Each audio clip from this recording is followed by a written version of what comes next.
We're learning Hilchot Rosh Hashanah. I can't write notes. There's an interesting halakha here. These two books were written by the current Sepharadic chief rabbi of Israel, Rabbi Yitzchak Yosef. He's the son of Rabbi Vadi Yosef, and the older brother of the rabbi whose book we're learning now, the Halakha Brura. Every one of them wrote different books, so this is his contribution to Jewish literature. And this has pretty much become almost the standard halakha book for Sephardim around the world, the Yalkut Yosef.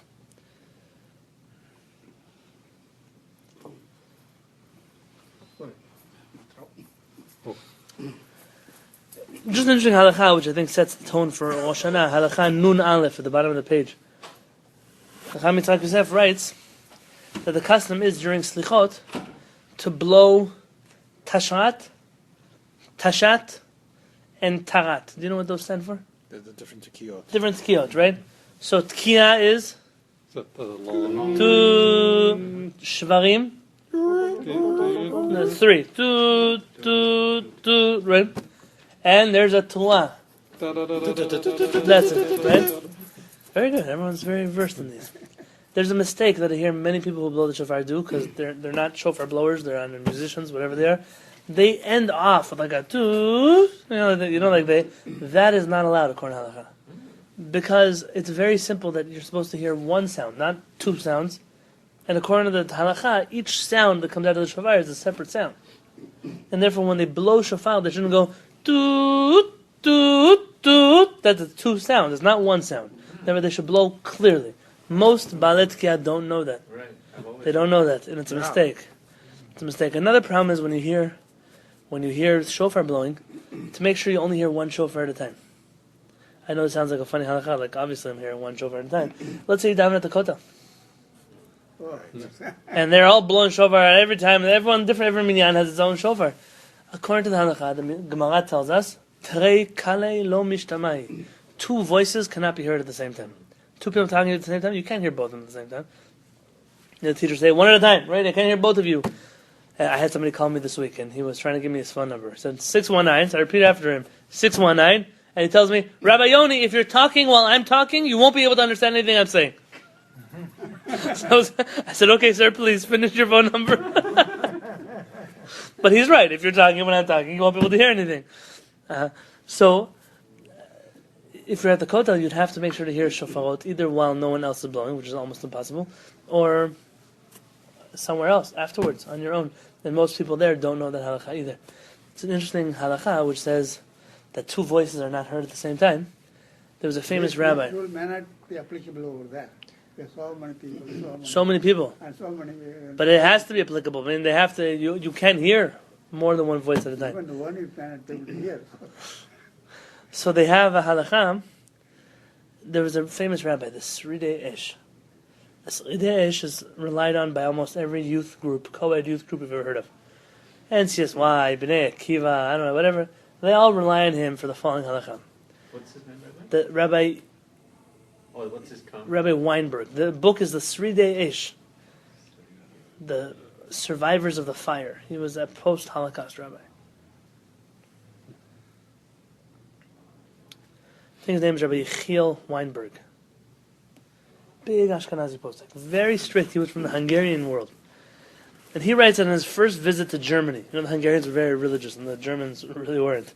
When they went to visit Germany, he went to go visit Rabbi Hildesheimer's community.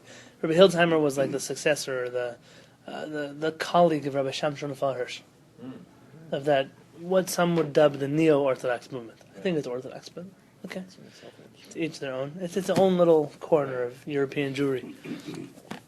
And they went to go visit, and he was at the table of this rabbi, and he heard ladies singing at the Shabbat table.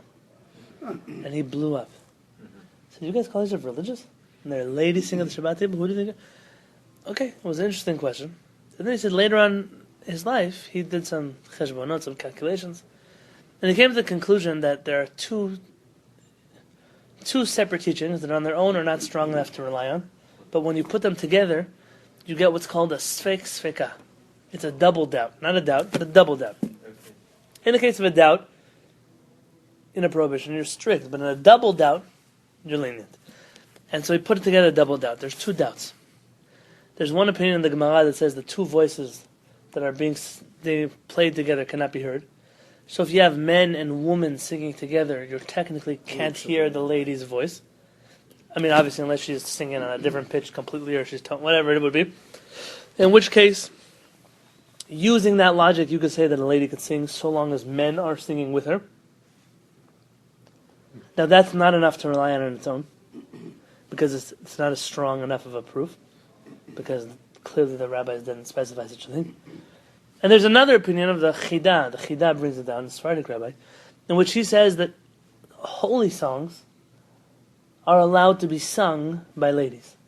His proof being that Dvorah, when she sings, Dvorah, the prophetess, sings a song. How do you sing the song? He says because it was a holy song. And a holy song doesn't awaken the Yetzer Hara like a non-holy song. It doesn't awaken the evil inclination. It could be also why Vatashir Miriam, why Miriam was able to sing together, a similar idea. But we don't follow that now. Like the Philot, like when Ashley or like, Kehillah, Yeah. while davening. So can a woman sing? So, this is what I'm getting at. The Sri De'esh says, Rabbi Weinberg says, that if both of these conditions are met, the songs are holy songs, and they're singing together with men, meaning you can't discern their voices because they're an equal amount of sound from both sides, you're allowed to let them sing. But I've heard an opinion that if more than one woman is singing together, it's permissible. Right, without so the men. that's only half the equation. And that's not true. It's not true? It's or not true. It's No. because it's not strong Men enough? also It's not strong enough on its own. Men also Yeah. have. I see people rely on that, but it's such a weak halachic proof. Now, the Sri De'esh himself was jumped on in two different directions. And one opinion says, listen, it's only talking about shofarot. Two voices can't be heard. Two voices of people talking, you can hear both voices. You don't know what you're saying. They knocked that half of the equation. The second half of the equation was knocked down by the following teaching, which says that which we say that Dvorah was able to sing because it was a holy song, that was a holy song that was sung in Ruach HaKodesh, in divine inspiration. Not every Jewish song is a Ruach HaKodesh song. Yeah, sure, if Dvorah was here and singing, so we wouldn't stop her. I mean, some people would, but we wouldn't stop her, right? But that's not always true. And therefore, most people ended up not relying on the Sri De'esh. So if you're at a table and there are women singing, should the men start singing? Sure. That's the Yeah. answer. At least. Yes. There's a big thing because what happened with Shlomo Krabach's daughter was a very big deal. Right. She wanted to sing and she got in big trouble and then she left Orthodox, quote unquote, and then became like Reform and all this and made a big deal out of that. Right. Right. Huge thing. For sure. So this opinion, is it like a loophole, or it's a reliable? No, it's a reliable halacha, but it's obviously better to refrain from such a thing in the halachic world. When I asked Harav Peretz, what about this halacha? Harav Peretz told me, if someone's singing at your table, you don't tell someone to stop singing Shabbat songs. This is not the way you work. But I would suggest that your wife wouldn't use this leniency to sing also. Understand? The people at my table, they're allowed to follow this halacha. But I, as the rabbi, my wife could try to be strict if she doesn't. I mean, even according to the age, so she doesn't have to sing. Right? That's just she's allowed to if she would like to. Now, why am I bringing up this halacha? Interestingly enough, the groups that utilize this halacha are the same groups that ignore another letter in the same book, in which the Sri De'esh was asked, so men and women can sing together, are you allowed to have co-ed summer camps? Or co-ed kids programs? Or co-ed anything? And the Sri De'esh says that if someone were to suggest to you to go to a co-ed camp, it's a biblical prohibition, and you'd have to give up your life before you would do such a thing. So the same co-ed camps that are using this leniency of the Sri De'esh very much ignored the parts of the book they didn't like. So it's an interesting idea. Okay, again, it's an interesting question. The Sri De'esh, I think his name is Rabbi Yechiel Weinberg. I think so. So Rabbi, at the Shabbat table, usually when we do kiddush and things like that, the women do join in. Let them. The whole prohibition of singing is a rabbinic prohibition. It's a rabbinic prohibition. And therefore, when in doubt, we can follow the lenient opinion. My opinion. Now again, everyone has to know themselves. If you see that being lenient in this regard is actually causing promiscuity or lewdness or anything else. So obviously it doesn't make a difference what heter you have, it's not okay. Now you have to use your sechel. There's no rule here. The rule is, what Rav Weinberg finishes off is that he realized the ladies in Germany were just as religious as the ladies in Hungary, even though they sang. He said, so what he saw was that this halakha didn't compromise their halachic integrity. And therefore, so long as it's true, there's no reason to make a big deal of it. Now the whole reason he's saying this halakha, because Rabbi Takzef says the custom of Sephardim during slichot is to blow the shofar. Now in Yerushalayim they blow the shofar during every time they say the Yud Gimel Midot, the 13 attributes. I don't like this custom, so Baruch Hashem I don't let people do it here in our shul. But at the end of slichot we blow shofar. Rabbi Takzef says something very interesting. He said blowing the shofar for slichot is not important enough to steal someone else's sleep. So if you're in a shul in the basement of a building or next door to somebody's house, and the noise from the blowing of the shofar is bothering them in the middle of the night or early in the morning, you should not blow shofar and rather let them sleep. We don't blow shofar at night. We do, sure. When we do slichot at night, Oh, you do it? we then? blow shofar. Or early in the morning, we blow shofar. They don't do it downstairs. I've never been Right, to no. the upstairs. Ashkenazim blow shofar after Shachrit. Yeah. After Yeah, Shachrit. Yeah? not in the... Now, the whole idea, what I'm trying to show you is every halakha is important. You must weigh its priorities. It's important to blow shofar, but not if it's going to steal someone else's sleep. Understand? This is what it's called. They say it's called being a mensch. I say just Yeah. called following halakha. Halakha tells you to be a mensch. That's what halakha teaches you. And if it doesn't, then you're not following halakha. You do it. So let's turn to page 182. The first halakha says the Ashkenazim have the custom to blow shofar every single day. And this minhag, yisodatam b'harei kodesh, comes from very holy places. And the whole purpose is to awaken people to do shuvah. As it says, Hayitaka shofar ba'ir, can there be a shofar blown in the city? V'am lo yecheradu, and the nation will not tremble. There is a custom, and he calls it a minhag yafeh, a good custom, to add in at the end of Shachrit, l'David Hashem ori v'yishi, this extra paragraph of Tehillim. Ashkenazim added in and say another Kaddish after it. Right. I'm against this custom. If you want to add in Tehillim, do it whatever you want on your own time. But you cannot lengthen prayers when it's not obligatory. Especially to add another Kaddish, that means people have to stay in, even if it's for another 2 minutes. But the whole notion of adding to the tefillah, it's not a good thing. People barely have kavanah as it is. They try to add this, and you add that. You add the third thing, you add the fourth thing, you add the fifth thing. And every time they're saying Kaddish. If you want to read it, you want to learn it, you want to say, fine. But don't make me wait for you to say Kaddish. It's an important thing. Tefillah at the end should not be what they call in Yiddish, shlepi. It shouldn't take longer than it has to take. For this reason, the Sephardim don't say Kaddish after Aleinu L'Shabech. It's done. Tefillah's over. Aleinu, go home. Interesting. You want to sing Yigdal, good for you. Don't say Kaddish afterwards. This is a very important halakha. Tichad Tzibura, don't hold back the community.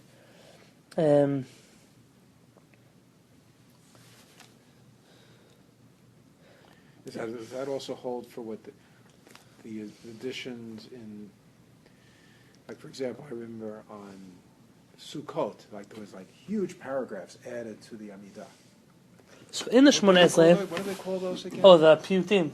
Yeah, they're like long. By the long. Ashkenazi Siddur. Yeah. Oh. By the Ashkenazi Siddur, I mean, the high holidays are a disaster. You know, our Shmoneh Esrei, the same Shmoneh Esrei we say, the Chazan repeats. Ashkenazim, the same Shmoneh Esrei you say, and then they add in between every paragraph like 10 more paragraphs. They're called piyutim, they're songs. Interestingly enough, most of those songs were written by Sephardim. Right. Interestingly enough. I mean, this is our punishment to the Ashkenazi community. Yeah? And the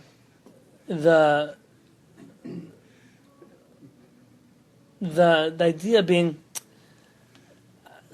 they were there to make this, the prayer more meaningful. But you can imagine Rabbi Yehuda Halevy wrote 3. And in his community he expected people to say 3 of them. Not his 3, and the other person's 3, and the next person's 3, and the third person's 3, and then you have, 103. That's not what he intended. And all of these, they didn't write them with the knowledge that there's a bunch of other ones people would be saying as well. Which is why there are some shuls that skip some and other ones, the third ones, because not all of them were customarily said. Maran in the Shulchan Aruch says, you're not allowed to say piyutim. You're not allowed to say the piyutim. Because it's a hefsek, it's an interruption in the tefillah. So The Ashkenazim, we say them before.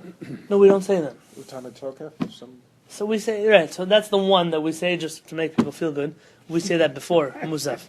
But this whole notion, this whole idea of adding things in, according to Maran, is not allowed.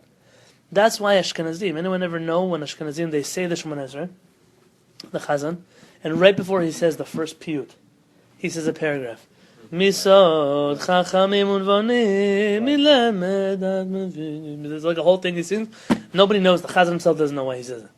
What he's saying is, I'm singing these songs against the opinion of the Shulchan Aruch because greater people in the world wrote them and they were meant misod chachamim unvonim. They were written by chachamim, by wise people, unvonim, and intelligent people. Meaning, I'm singing like them. So even if I'm disagreeing with halakha, I'm singing like them. That's why they say it. But I think Maran's reasoning would still apply to situations where you're saying too many of them. And actually, Sephardim, there's one time on Yom Kippur where we say piyutim, but the Chazan is not the one who says piyutim. You'll notice in the Sephardic community, everywhere in the world, the Chazan stands and there's two people next to him. Ever notice that? What is it? The Chazan never prays up there alone. Right. There's always two people next to him. Someone told me once it's to protect them from all kinds of like demons and stuff like that. I said that's not the reason why they're there. They're there actually. They're called. Normally they have one or two. They're called somchim or a somech. They're there to help him. When the Chazan reaches a piyut that he's not allowed to say because it would interrupt the Shemona Esrei, he goes silent. And the person standing next to him, who's allowed to talk, he says the piyut with all the community, and then the Chazan continues. That's the way that they got around Maran's prohibition of saying piyutim. What do you think about that? That's Jewish ingenuity. Now, in Halakha 5, the Likutei Yosef says something very interesting. It says we say every day, Birkat Hashivenu Avinu Toratecha. Return us Hashem to your Torah and return. Says Chacham Yitzchak Yosef that right now is a good time to have in mind not just ourselves to do tshuva, but also all of those people that we know that need to do tshuva, those people that are struggling with Hashem, struggling with themselves, struggling with Judaism. You have to mention them inside of Hashivenu Avinu. Stop in the middle and say Hashivenu, myself, and also if it's a child, if it's a brother, if it's a parent, if it's cousins, if it's friends, if it's the guy who talks behind you in shul, whoever it is that you're thinking about, have them in mind. This is the right time to do that. Now is the time where Hashem is listening. Now there's a minhag to check tefillin and mezuzot before Rosh Hashanah. Now, they say you're supposed to check every 3.5 years. So that means twice every 7 years. And mezuzot. Now, I'll tell you, mezuzot should be checked more than tefillin. Mezuzot should be checked once every 3.5 years. And tefillin, it doesn't cost so much. I think Silver Tia charges like $7, $6 to check a mezuzot. And he does it a computer check and a hand check. Meaning it's work. It takes time to do these things. But you have a few mezuzot, so it'll cost up. So every 3.5 years, it's not a big investment, just to make sure your mezuzot are kosher. Sometimes mezuzot that you bought, kosher, good mezuzot, the letters, they crack, or it's moist and damp, but whatever, things happen. The sun is hitting on it, and the ink of a mezuzah is not in the parchment, it's on top of the parchment. So if it cracks, it can fall off. And once it cracks and falls off, then the mezuzah is not kosher anymore. I mean, or you can do what people do is they go and they overpay for fake mezuzot. Like the ones that I've been asked to check recently. This one's laminated. It says it's checked by an expert sofer, but it looks like a little baby wrote it. Look, you see? So? Yes. You can pass it around. Now, crowns on some of the letters. Look at the mem. Look at the first mem. I'll show them. This, Look at the first mem on Shema. somebody sold that to them. Can you believe it? I've seen those in Israel. I don't know. Maybe the Arab guy is selling it and the shuk wrote it. Who knows?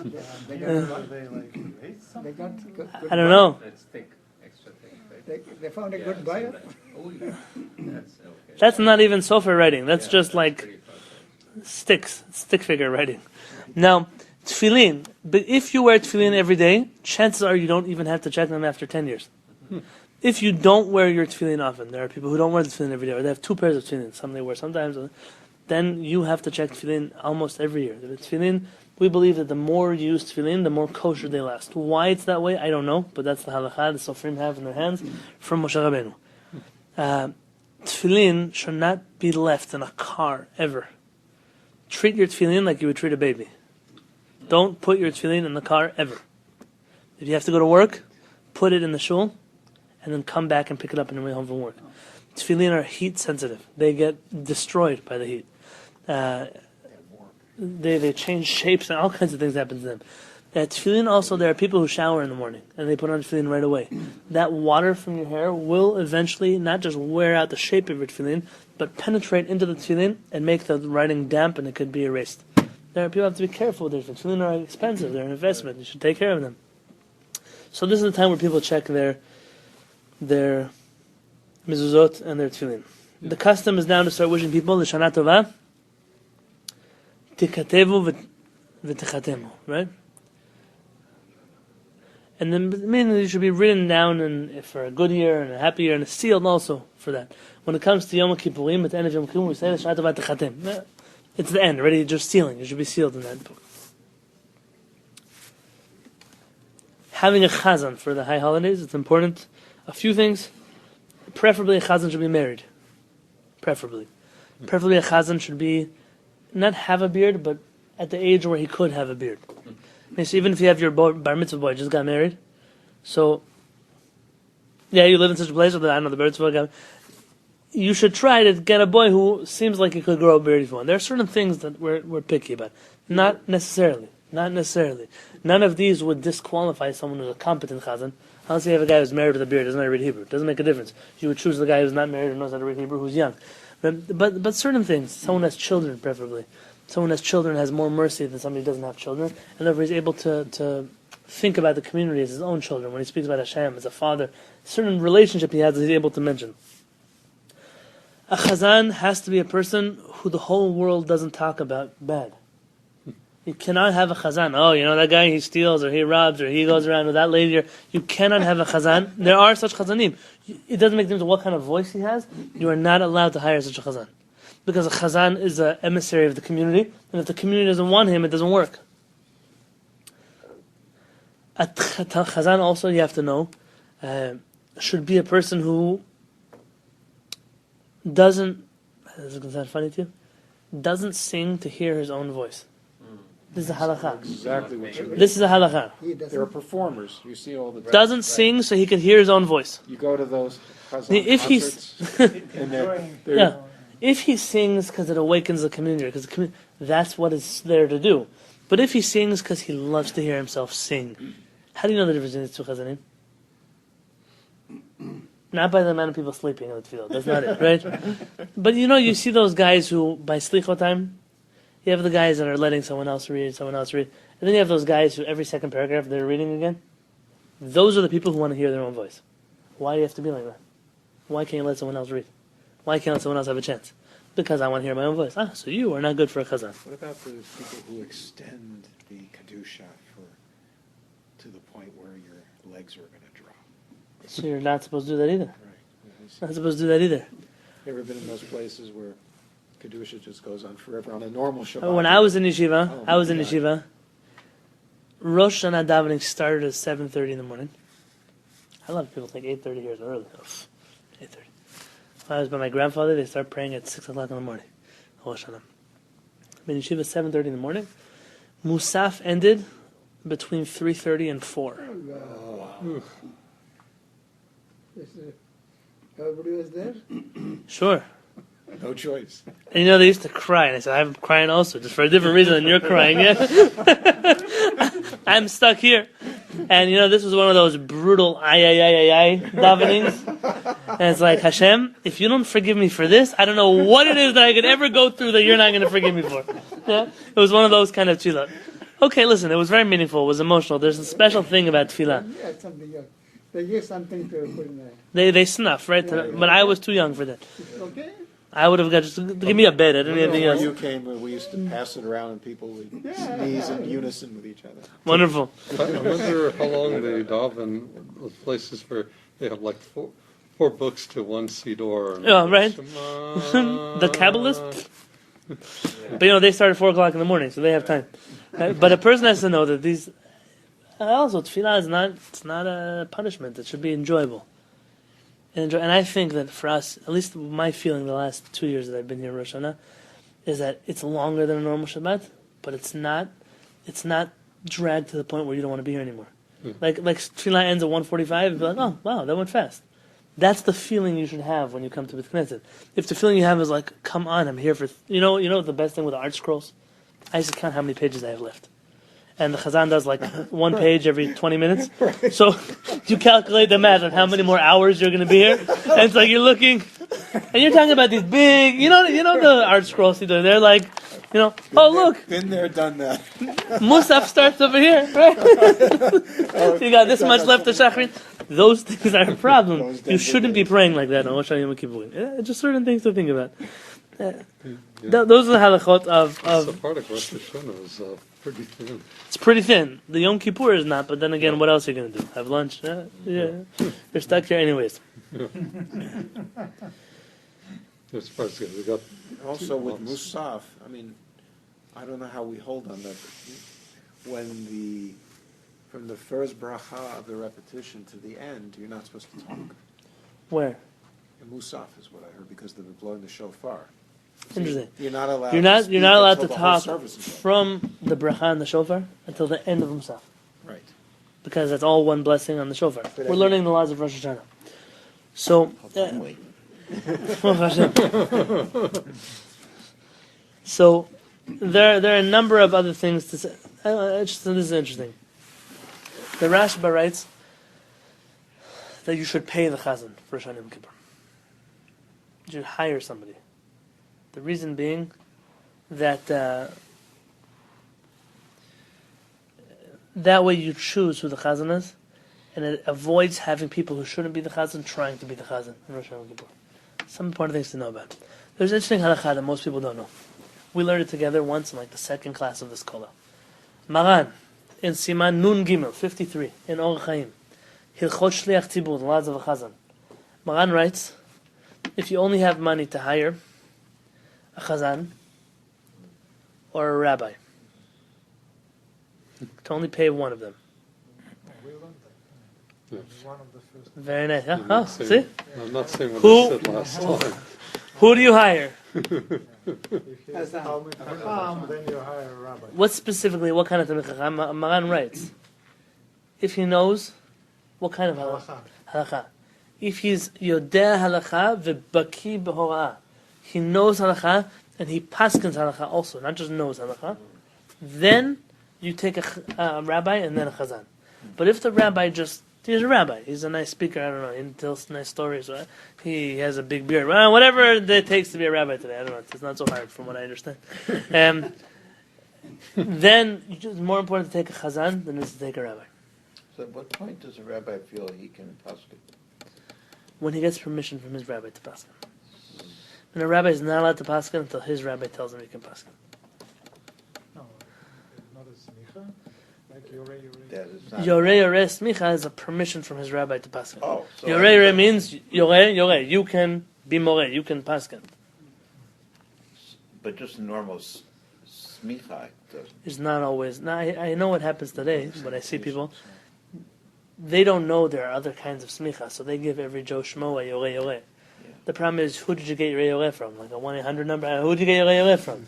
And so, if someone doesn't have a connection to that rabbi who gave them a Yoreh, so it's not like you got permission to pass. Someone just gave you a piece of paper. What's that good for? There was a joke There's going no around direction, Europe it's about mission. 200 years ago. Like, we think smicha today is bad. They thought smicha was bad, but then they were geniuses. Here it's like, it's really bad. Nobody's a genius. And there was a famous story about a rabbi. He stopped, a young guy stopped the rabbi on the street. He said, Rabbi, can you give me smicha? He says, oh, and that's how it used to be, by the way. He'd write a letter to a rabbi, and he'd give you a test, and you get smicha from him. In Europe. Not everywhere in Europe either, but that was a certain style that was going around. That was like correspondence smicha.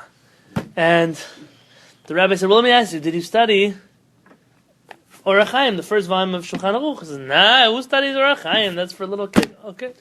Says, well, did you study the second volume, Oredah, the laws of Kashrut, the laws of Nida, the laws of these things? He says, that's what rabbis study. He's like, yeah, well, these guys says, no. He said, well, what about Choshen Mishpat, the laws of money, or Even Ezer, the laws of marriage? He said, Rabbi, I'm very confused.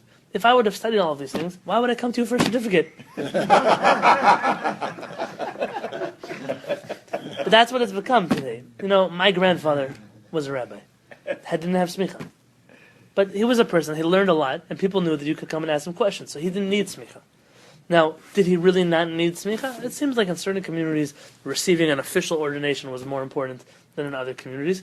But today, what you have are people who have the certificates, but they don't have the knowledge. So then what good is the certificate? I mean, I'm willing to take somebody who doesn't have a certificate if they have the knowledge. But if they don't have the knowledge and they have a certificate, so what good is that? But what about serving on a Beit Din and, actually handing decisions of things that affect people's lives in deep ways, or looking at different colors of needle stains and without a certification? Absolutely, and you can I do said it. here in this town, that's a big problem. That specific case you just mentioned is a big problem. I don't know how people do that. But, okay? Yeah, there's no Dayan in San Diego. There are 2 rabbis in San Diego who can do marot, to my knowledge. If there are other rabbis... I'm talking about specifically about Nida questions that he asked about. Yeah. But in general, the whole... Today, like sometimes there's a rabbi, it's like, I have to check. Not like I'm the biggest rabbi in the world, but like, what kind of rabbi are you? You have to ask. Not denomination, like I don't know, who's your rabbi, or what did you study, or how long did it take you, or those kind of important things to know. I don't know how people get away with these things today. But, what was I telling you about? We were talking about the Chazan versus the rabbi. The Chazan, the rabbi. So in such a situation, it's preferable to get a Chazan. Yeah. It's probably your Chazan. Maybe the Chazan knows the pasuk. Right? Maybe he knows halachot also. He can sing a good pasuk. We once had a Chazan come here who didn't like me. Oh. And it's okay, he's not allowed to. But he felt that all my halachot were wrong. So what he would do is I would teach a halakha and he would go to people and tell them that I'm wrong. And he got me in a lot of trouble. People started telling me, oh, you're rounding off, you're cutting corners, you're this, you're that. So what did I do? I called him on his, I called his bluff, and I sat him at a table with all the people he spoke to, and I said, okay, tell me which halachot I'm cutting corners about. And everyone he brought up, I just started testing him, how much he knows about that halakha. Do you know this Rambam? Do you know this Shulchan Aruch? Do you know this Rashba? Do you know this? They don't know anything. So what are you accusing me of rounding corners for? You don't know halachot. So that's also a problem. You have a chazan who thinks he's a rabbi. He's not a rabbi. Don't hire him either. It's also a problem. Things to think about. The world, they say first world problems. Welcome to that. Erev Rosh Hashanah. There are some people who have accustomed to fast on Erev Rosh Hashanah. From the morning? Yeah, from the morning. There's something on Daily Halacha. Yeah, there was on I haven't Daily read it yet. Halacha. Actually, there were 2 things on Daily Halacha about that. And if someone needs to not keep this minhag anymore, they should do a hatara with 3 rabbis. They should do hatara dari. That's if they took it on. Right, not if they never did it, sure. I'm not a fan of fasting extra. I'm not. I don't think people today are built for that. I know in yeshiva that some of the fasts, not the ones we fast here, but there are a lot of extra fasts that specifically Ashkenazim used to fast. There's a fast called Behab. Do you know what Behab is? No. Every Sukkot and Pesach, the Monday, Thursday, Monday following Sukkot or Pesach, Ashkenazim fast and say Slichot. It's in the Ramah. The Ramah brings it down. The reason being that for all the Avirot that people did over the holiday, so they instituted 3 fast days with Slichot. So I never heard of this in my life. Man, I came to Yeshiva. What? Bahad, don't make fun of me. Bahad doesn't even sound normal. Bet, hey, bet. It's Monday, Thursday, Monday. And turns out in Yeshiva, they didn't let people fast, only say Slichot. The reason being that they didn't believe that if we would fast, that we wouldn't be learning the same. And they said learning was more important than fasting. Many of these fasts that you see here don't have to be so holy to jump on them. Better to be normal and Erev Rosh Hashanah, help your wife, and things like that. Erev Rosh Hashanah, we have a custom not to blow the shofar. We also have a custom to go to graves of tzaddikim. I don't know which tzaddikim we have here in San Diego. I was once, happened to be Erev Rosh Hashanah, I was in the cemetery in El Cajon. You know what I'm talking about? What's that cemetery called? Home of Peace? Not Home of Peace. Yeah, you mean up south? Yeah, down south. Is that Home of Peace? Yeah. So I was there, and Rabbi and Rebbitzin Swall are there. So I went to their graves, and I said I went to the Hebrew Day School, so I probably enjoyed from their contribution to San Diego. So I said thank you. I went to their grave on Erev Rosh Hashanah. But in general, I don't know who you have. In Israel, people go to all kinds of kibbutz tzaddikim. on Is Erev it- Rosh Is Hashanah. it common to go to a grave, to a cemetery anyways, not just for tzaddikim, but for family? Or? Yeah, people go to parents, that definitely exists, or close relatives. There is such an idea. Someone who we feel are, holy or pure. There's a minhag to get a haircut, to get yourself ready for the Chag. I mean, those things are important. To get a shower, please. Some people have a custom to go to the mikvah on Erev Rosh Hashanah. I'm going to go on my rant right now. Ready? Going to the mikvah on Erev Rosh Hashanah or Erev Yom Kippurim does not allow us to violate the laws of tzniut. I know there's a Mishnah Berurah. The Mishnah Berurah says someone who goes to the mikvah and is afraid to show his male organ is showing that he's afraid of being part of Am Yisrael. I don't agree. I believe he's just trying to be tzanua. The whole year we cover up. Finally, one day, the holy day, we're going to go naked and skinny dip together with 30 other guys Also in the mikveh. Also these days, there's some other issues that Sure. pressing. Right. Hamavin Yavin. To say it's Rabbi not. there, if I can have a private mikvah time, I said I will pay like ladies pay in morning time, but I want to have my home like 15 minutes without anybody.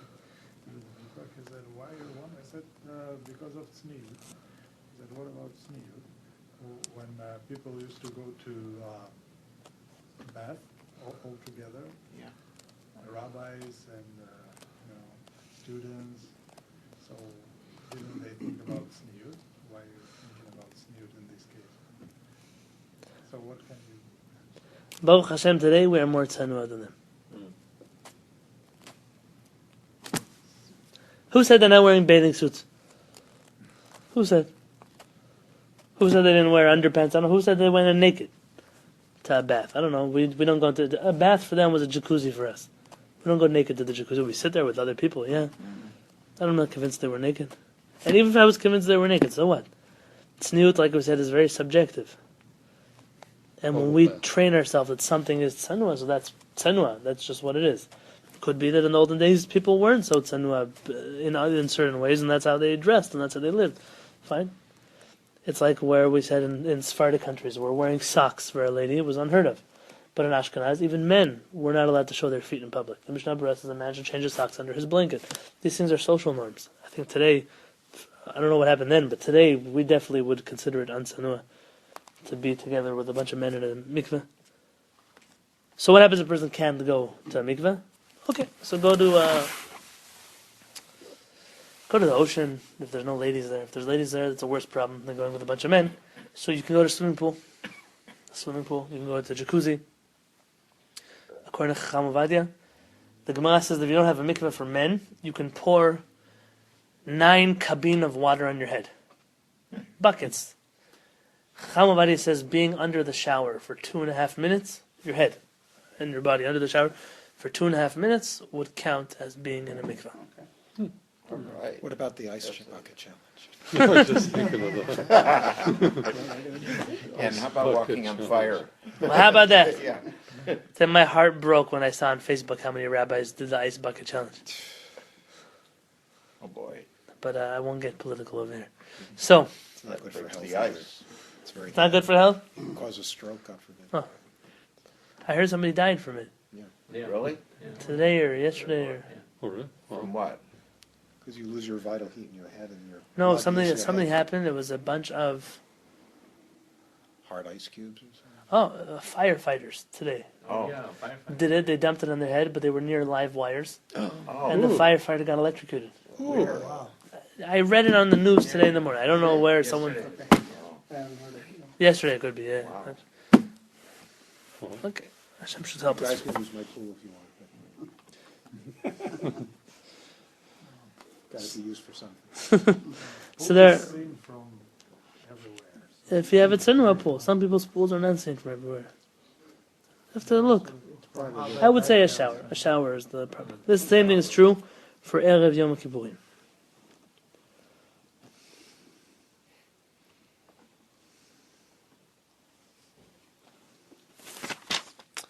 Rosh Hashanah is not a time for crying. I'm going to excuse all the Litvish people in the world. When I was in yeshiva, the Litvish people cry on Rosh Hashanah. You're not supposed to cry on Rosh Hashanah. Rosh Hashanah is a happy day. It's also not a dipped apple in the honey day. That's not what Rosh Hashanah is about. I spoke about it in my class today. God willing, I'll speak about it again on Rosh Hashanah itself. Rosh Hashanah is a serious, solemn day, but it's also a Yom Tov. It's a Yom Tov. We don't cry on a Yom Tov.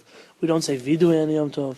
We don't beat our chests on a Yom Tov. It's a Yom Tov. Yom Kippur we have for all of those things. Rosh Hashanah is not the right day to be doing all of this. We say during the 10 days of Tshuva, specifically Sephardim, before we say Hashem Melech, Hashem Malach, Hashem Yimloch Naved, we say Hashem Hu Elokim, Hashem Hu Elokim. We say that twice. We also say before Yishtabach, or after Yishtabach, before Baruch Hu, we say Oh, the Shir. Shir Ma'alot, very nice. Shir Ma'alot, Mima'amakim. Right, we say that Tehillim, right there. This is an old custom. I think that's Ashkenazi. And we do that all 10 days, the repentance. I mean, the 10 days between two Hom. The custom of Sephardim is that at the end of the Amidah, in the Kaddish, the Chazan says, the Kaddish Titkaban, he says, Oseh HaShalom b'mromav. The reason being, HaShalom is an allusion to the name of the Malach, Samech Pei Reish Yud Aleph Lamed. He's the one who writes down the merits and the demerits of the Jewish people. That's why It's the same gematria of HaShalom. And therefore, that's their minhag. I've been asking for every year for 30 But, years, no one answered it for me. Baruch Hashem. But the rest of the Kaddishim, we don't say Oseh HaShalom, just Oseh Shalom. Right. Ashkenazim say Oseh HaShalom by all of them, but we follow the Kabbalistic tradition in which we only say it specifically by the Kaddish, that angel would be writing us down anyways. The rest of the Kaddishim, the angel is not involved in them. So Which ones are those? all the rest of the Kaddishim we say Oseh Shalom. Only the one after the Amidah we say Oseh HaShalom. After. Yes, Right? but Yeah. in the Amida for the Ashkenazim, they Also, have say the option. HaShalom. They have the option. I think we have it also. Ashkenazim have a custom to say Le'ela u'le'ela. They add another word. Sephardim are appreciative of this custom, but we don't have this custom. And therefore, we follow the Kabbalistic tradition in which there's a set amount of letters and words inside of Kaddish, and we don't add them. And therefore, we don't say u'le'ela. We just say Le'ela min kol b'chadad, like we do the whole year.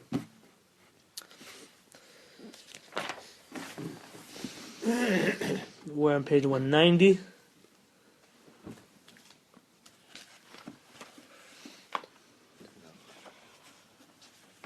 Avinu Malkeinu. It's an interesting thing that's going to happen this year. Ashkenazim don't say Avinu Malkeinu on Shabbat. Right? Right. That's why Yom Kippur that comes out on Shabbat, Ashkenazim get a little shortcut. They pray less on Shabbat that comes out Yom Kippur. That's why. Certain things you skip. Absolutely. Yeah, sure. Yeah. So they'll be leaving before we do. The Sephardim, I don't know about that. The Sephardim, we say Avinu Malkeinu even on Shabbat. We skip the part that has to do with Averot, with Chet, with Slachla. We skip those parts. In our Siddur, it has a little diamond on the ones we skip. Though it seems to be that in older Sephardic traditions, such as the Spanish tradition, they had the same custom as the Ashkenazim to not say Avinu Malkeinu at all. But it seems to be the Kabbalists are the ones who introduced the Avinu Malkeinu back in on Shabbat. Yeah, so I had an interesting experience. I'm not going to say any names or anything, but I went to a show once in San Diego where the rabbi just said he felt it was common not to sing Avinu Malkeinu, and he said he just felt like doing it because it made him feel good, so he did it. What does that mean? He doesn't say it? He usually doesn't. On Shabbat? Yeah, on Shabbat. But he did say it? He did say it because it just made him feel good. Oh, maybe he's Sephardic. No, that wasn't the reason. That wasn't the reason. That wasn't the reason. Though it's an interesting thing to do things just because it makes you feel good. Yeah, Those things that's scare me. right. That's right, exactly, yeah. Beautiful song. Interesting. Well, yeah, it's a beautiful song. It's so Sadon Olam. So what makes you feel good when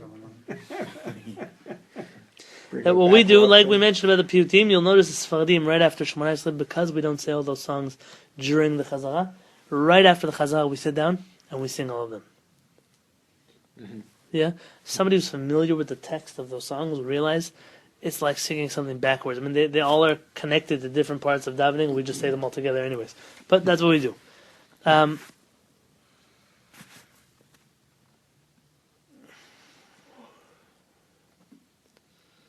It's a big skula according to the Kabbalists on page 191. Then on Rosh Hashanah, before we make Kaddish, we say a special P'tichat Heichal, opening of the Ark, for Parnasah. The Kabbalists say that someone who does this P'tichat Heichal and says a certain Tehillim, which we do say here, with a proper kavanot, it's a big help for Parnasah throughout the year. This is something brought down in the old Mekubalim. It's not like a red string kind of Kabbalah. This is real Kabbalah. Rosh Hashanah and Kippur. We do it both. All right. We sell the Aliyah most of the time. Right. We sell it, but even if you aren't the one who bought it, but you're the one who's reading it here, that also counts. Don't tell anybody that when we're selling it, please. A very special prayer. We have an interesting...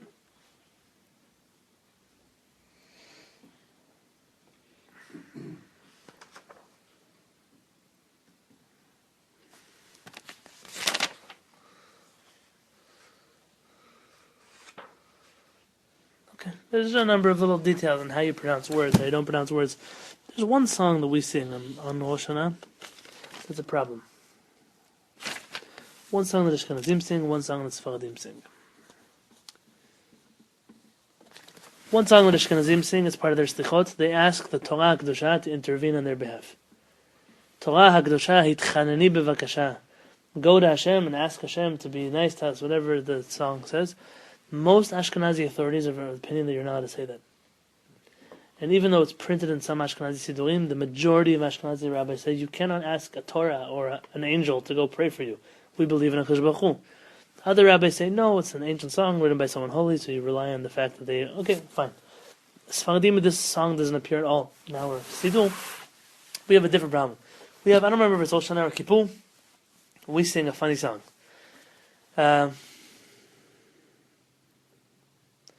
El Nora Alila.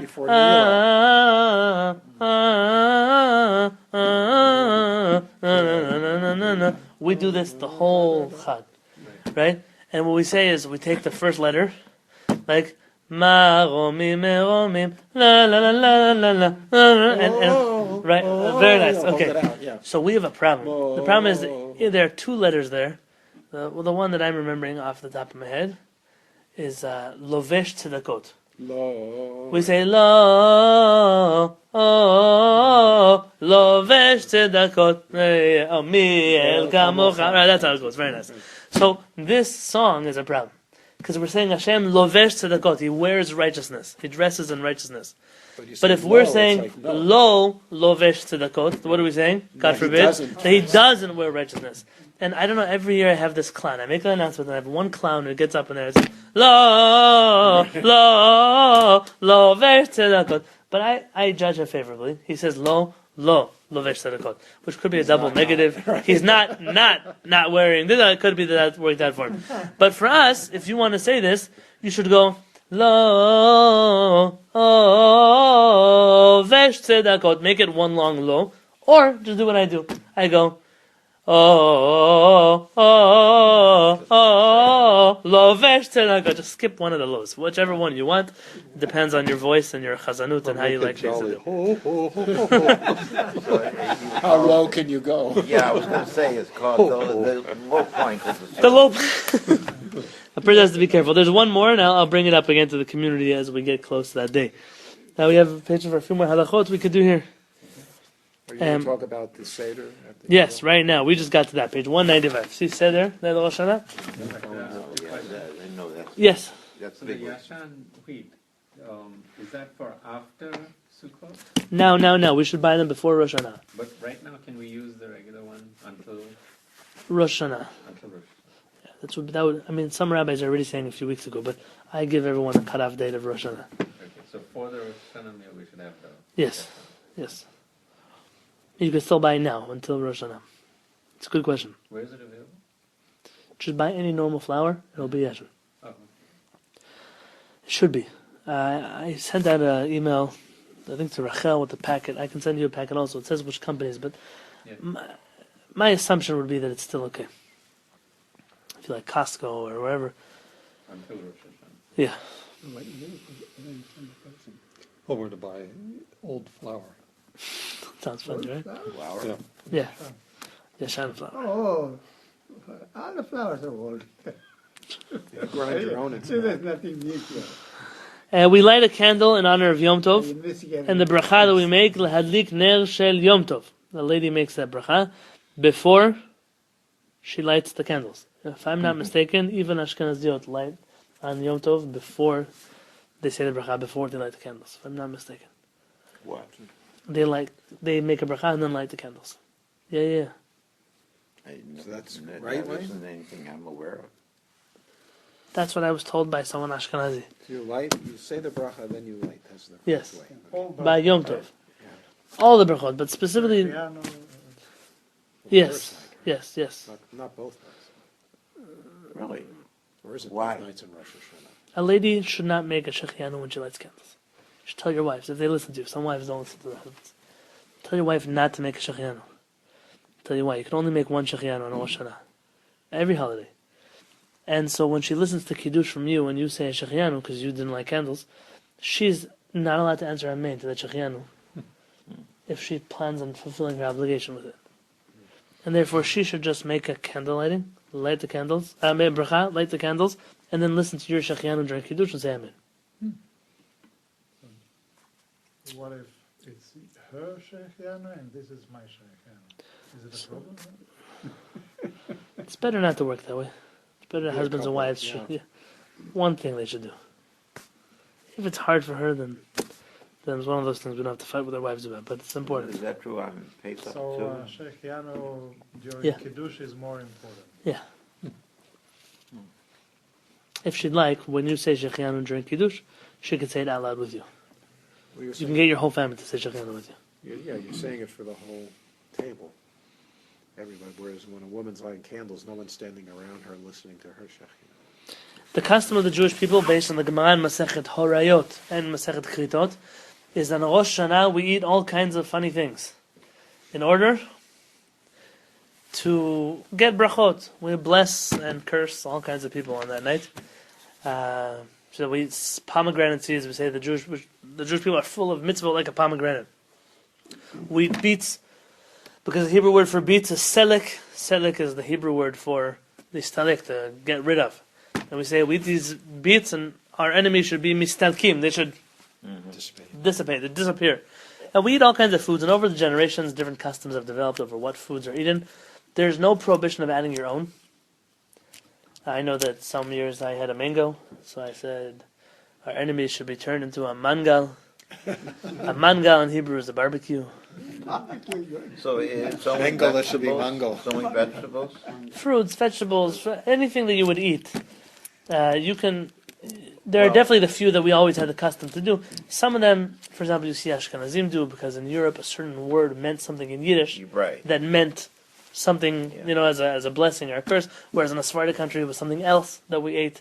Now, all these things are customs, but it's based on the Gemara. The Gemara says that in Rosh Hashanah we used to look at different foods and have in mind these things. Today seems to be we're eating the foods also. That's okay. Last year, my grandchildren, that was Sephardic food, they brought so many things.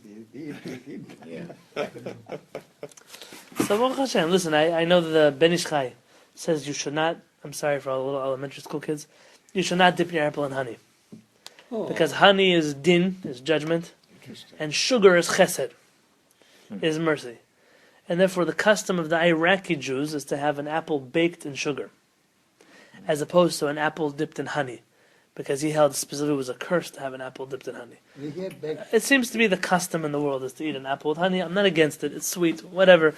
But if you like to follow the both opinions, you could dip one in sugar, one in honey, and then visit your dentist after. No, it's sweet. It's Going to diabetic shock is No, what you it's would sweet. do. That's interesting. Why is So that? molasses is okay? I trust me, that's one of the departments I don't know about. Good. So molasses Could be is because okay. of its color. Molasses? You can just use He asked me about Moncino. The sugar from Mexico. It's like brown and hard and thick. Yeah, it's like Oh, okay. The unrefined. The- cane. Zev just brought up about why is honey din. I don't know anything about Kabbalah.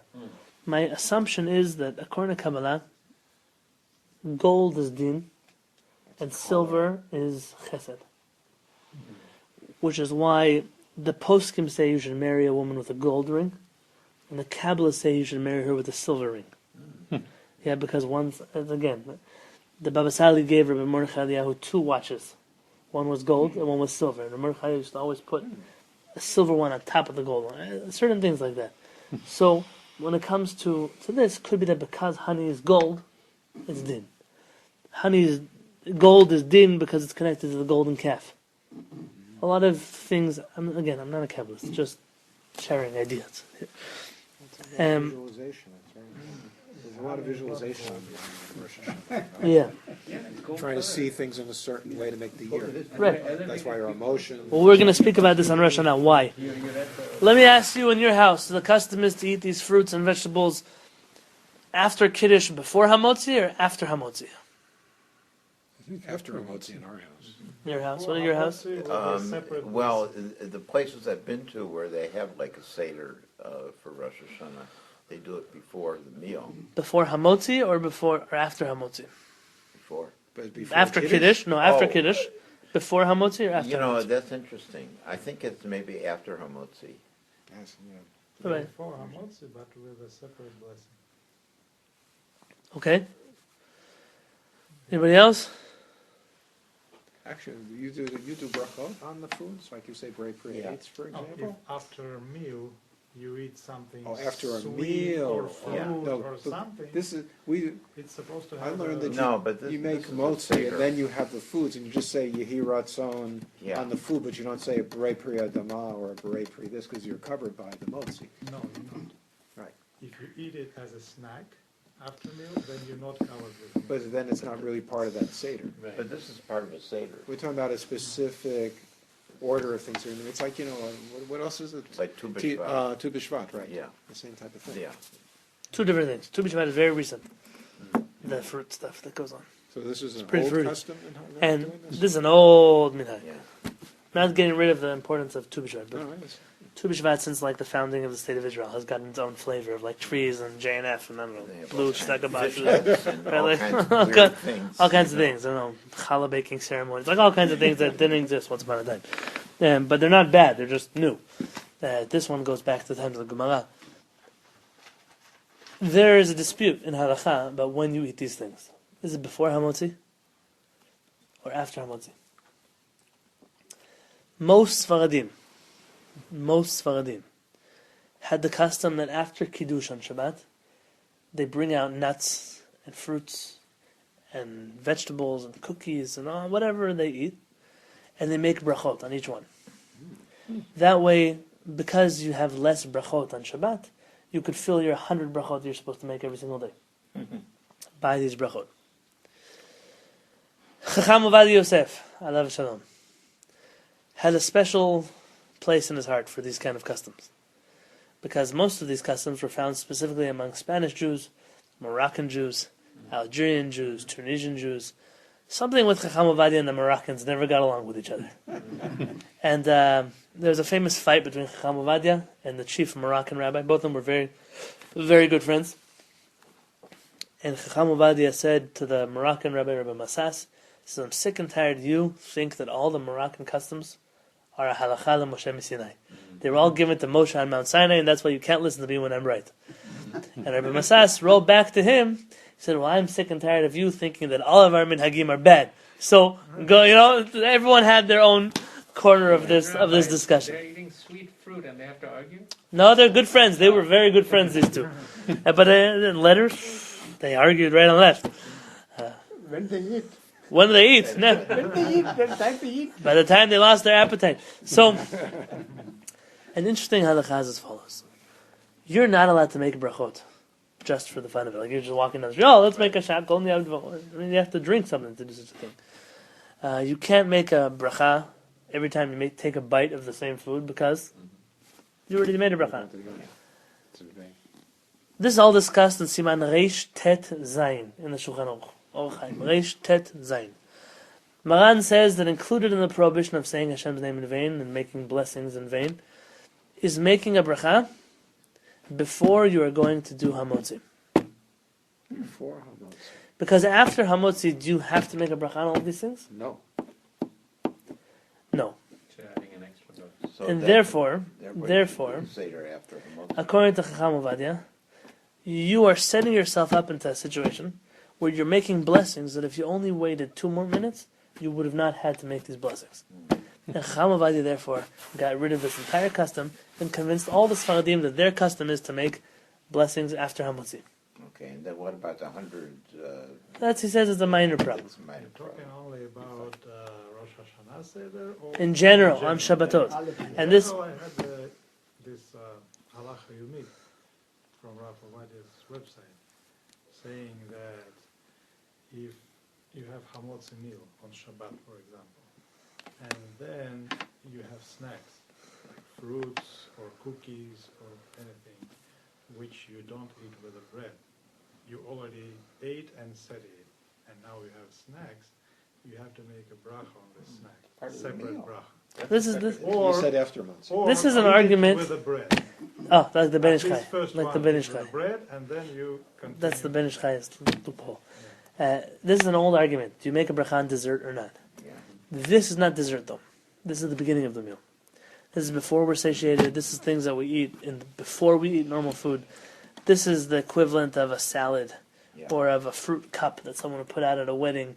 And the poskim treat this differently. You're right. Technically it should be like a dessert, but it's not because of where it comes out inside of the meal. Are you talking about this Israeli fruits? Yeah, like these kind of things that people eat. The apples, the honey, these. And therefore, Chacham Ovadia says you should do this after Hamotzi. I tell you that I disagree. Because I asked Rav Peretz how it worked in Morocco. He said, listen, Chacham Ovadia thinks that we were all ignoramuses. He said, we also knew the halakha on Shulchan Aruch. He said, but how did they do it? He said, they used to eat nuts and fruits and whatever else to make the brachot. And then they would sing a little bit and say Dvar Torah a little bit, and it was like a little kiddush party. And by the time, if you pass 10 minutes, 15 minutes, 20 minutes, so then you're allowed to go wash. You're allowed to go wash. And therefore it's not a bracha sheratzach, because there was a significant amount of time between the eating. And he said the people who just ate and then went straight to the sink, those are people who made a problem. He said, but we said Divrei Torah in our house. We sang songs in our house. So it's not a problem. Even Chacham Ovadia would agree that's not a problem. But there's also a plus to Chacham Ovadia's side. And that is, for example, at a community meal like we do here. It's a big problem. Because people will not make the brachot on the apples and the hadamah and ha'etz. And a person who's in that situation, myself, for example, you have to take into consideration that as much as you have a custom, you cannot set people up for failure. And I know that if I wash, some of them will wash with me, they'll make hamotzi with me. I'd rather wash hamotzi and then, they'll make the brachot. What I was thinking of doing this year is something interesting. Having the fish course, and then doing the seder. Because normally people already get frustrated. Oh, it's taking too long, we're hungry. So we'll do it afterwards. No, we'll do it by dessert. No, whatever it is. I'm thinking about it. But when do you do a kiddush? Kiddush, hamotzi, After fish, fish, and then the... hamotzi. Yeah. But it's not with that one. And when you eat a Nothing. This and after that. What? So when you eat a fruit first time in the year, Shechianu. shachianu, But there are a lot of halachot. How you make a shechianu? What kind of fruits need a shechianu? I suggest like looking at the law. I eat it every year, but my wife wants to eat it always on Rosh Hashanah first time. So probably you would make a shechianu. Now in the fruits that you eat, there's also an order. The fruits that come from the line of Israel come first. From those fruits, dates come first. Because HaKadosh Baruch Hu mentions them first in the Pasuk, which speaks about the fruits of the land of Israel. And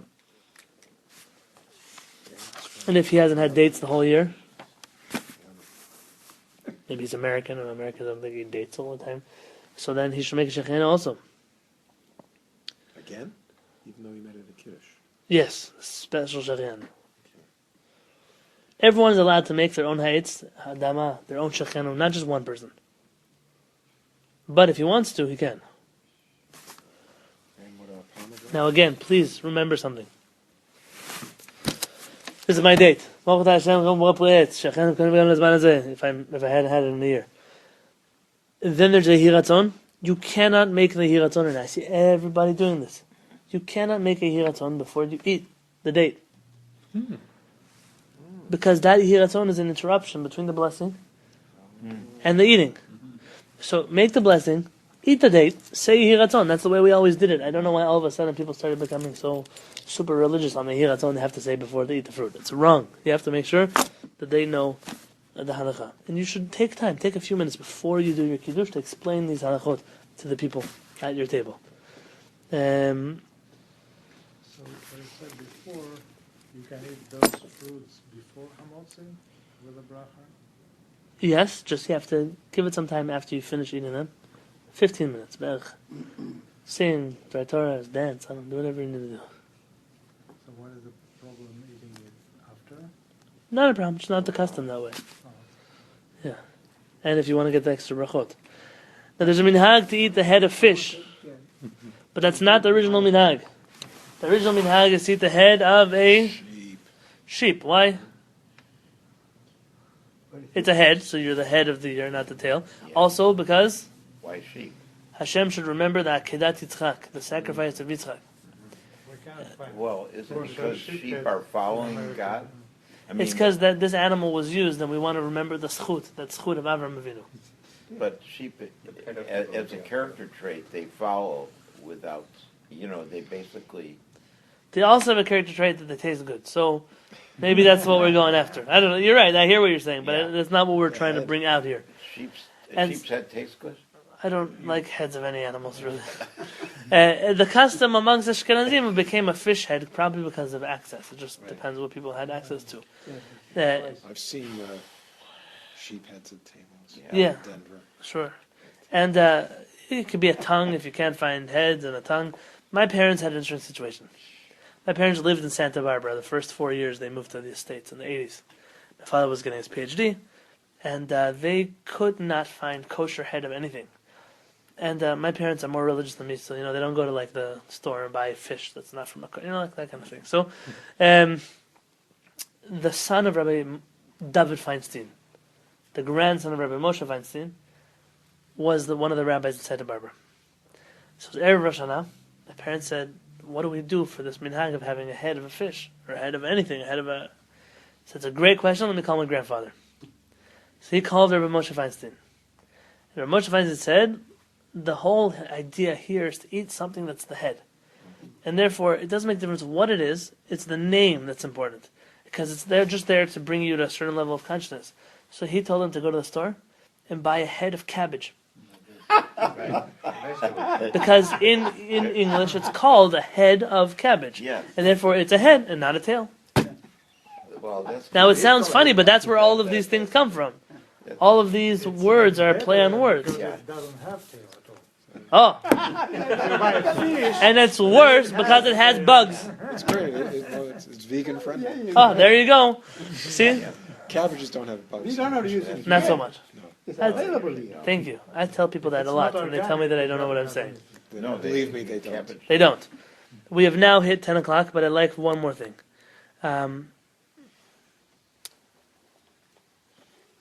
There are a number of minhagim that people have. Not to eat spicy foods, not to eat sour foods, not to eat salty food, not to eat fish. Yeah, the Gita quotes the Oh, Rashba yeah. that the name for fish in Ivrit, dag, is similar to the word for worry. Daga. Is it similar to the word for Someone what? once told me that dag also stands for din gehenom, the judgment of Gehenna. Like it's like hummus. Moroccans. Moroccans don't eat, vinegar, chametz. hummus on Pesach. Yeah. Because hummus sounds like chametz. If you told someone you had hummus, maybe they'll think you had chametz. Okay, so all these things, I'm not against these customs. The Ashkenazim have a custom, for example, Nuts.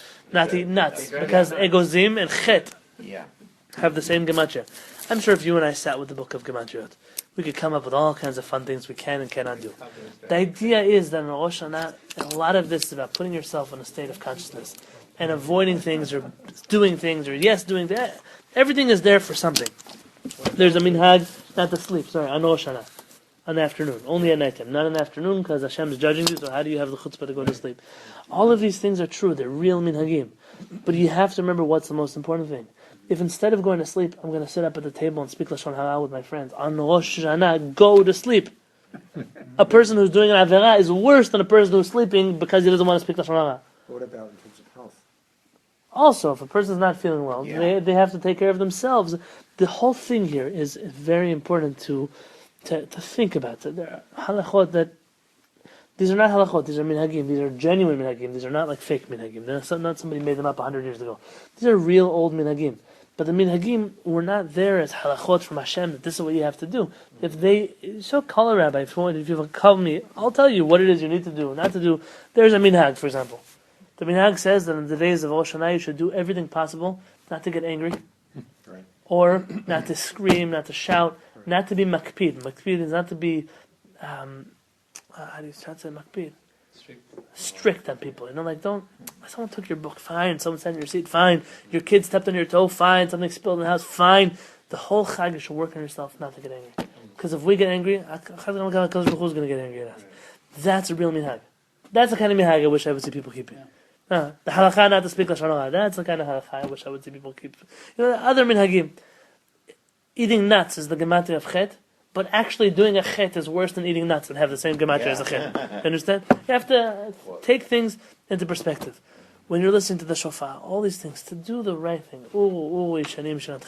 I wish everybody should have a Shana Tova. It should be a good year for us. It should be a good year for the whole world, our Jewish community, this specific community, our families, our friends. There should be peace in the world. The Jewish people should realize that Rosh Hashanah, like I told the ladies today in the morning, is not a Jewish holiday. Rosh Hashanah is a holiday where we take care of the whole world. If you look on our Siddur, we pray for the countries of the world. We pray for the kings of the world. We pray that there should be peace in the world. We pray that the whole world, not just the Jews, should become agudah achat, should become one people collectively and realize their specific jobs that Kadosh Baruch Hu gave them. We should strive for bigger things on Rosh Hashanah than just apples and honey, or I don't know who had the nicest voice during the tefillah, things like that. To do things that are important, that are tangible, to fix relationships with people who we didn't have. It's a minhag to go before Rosh Hashanah, especially Yom Kippur, to ask people that we may have hurt forgiveness, and even people we didn't hurt. Those of us whose parents are alive have been asked to go to our parents and ask them not just for Kehillah, but also for a bracha on Rosh Hashanah. If your kids don't know, now is the time to teach them.